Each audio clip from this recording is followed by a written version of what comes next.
Sa bayang ito ng Karanglan, may isang sityo kung saan bago pa man makapasok sa paaralan at makapagtrabaho ang mga residente, ay dumaraan muna sa hindi pangkaraniwang tulay. Ako si Jobert Enriquez, samahan ninyo kung tuklasin ang sinasabing hindi pangkaraniwang tulay, subalit itinuturing na buhay ng kanilang sityo. Ang sityo Obito, Barangay San Agustin, dito sa bayan ng Karanglan, Nueva Ecija. Bago tuluyang matunton ang sityo Obito sa Barangay San Agustin, kinakailangan munang tahakin ang daan na ito patungo sa bayan ng Karanglan bago tuluyang makarating sa lugar.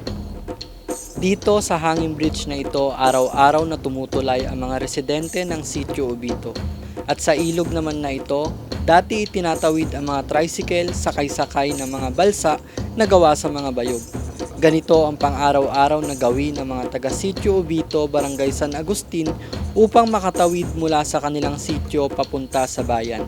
Karamihan kasi sa mga naninirahan dito ay kailangang makatawid ng ilog upang makapagtrabaho at ang iba ay makapasok sa kanilang paaralan. Bagamat hindi na kalakasan ang agos ng ilog ngayong tag-araw, hindi na kinakailangang isakay ang mga tricycle sa mga balsa sapagkat wala na rin umano ang mga balsa dahil ito ay tinangay ng agos noong nagdaang bagyong Christine. Ganito ang sitwasyon kapag tumatawid ang mga residente sa hanging bridge. Single na motor lamang ang nakatatawid sa tulay na ito. Hindi alintana ang panganib na maaaring mangyari kung sakaling bumigay ang tulay. Simula naman ng maanod ang mga balsa noong nagdaang bagyong Christine at dahil sa tag-araw din ngayon, hindi na kalakasan ang agos ng ilog. Hindi na kinakailangan mangamba na baka lumubog ang balsa bago maitawid sa kabila ang kani-kanilang mga tricycle. Ganito na ang sitwasyon ngayon kapag tumatawid ang mga tricycle sa ilog upang makapasok sa trabaho at paaralan at makauwi ng ligtas sa kanilang mga tahanan. Ganito naman ang kalagayan sa sityo pagkatapos mong tumawid sa tulay at ilog. Payapa at masaya ang pamumuhay ng mga residente rito.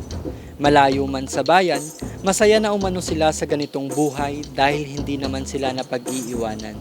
Sadyang nasa pagitan lang ng ilog, ang bayan at ang kanilang kubkuban. Bagamat nasanay na sila sa ganitong sitwasyon, may panawagan pa rin sila sa nakatataas tulad ni Jessica Hasmin, isang mag-aaral na residente ng sityo Obito. Sana po ay magawaan ng tulay na kasya na rin po ang tricycle sa daan. Malaking tulong na po ito sa akin.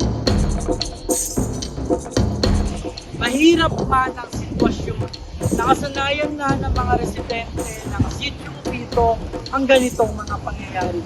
Kaya naman sanay na silang tumulay sapagkat ito ang nagsisilbing buhay ng kanilang sityo. Mula rito sa sityo Obito, Barangay San Agustin, ako si Jobert Enriquez, lagit-lagi para sa mga kababayan nating Novo Ecijano.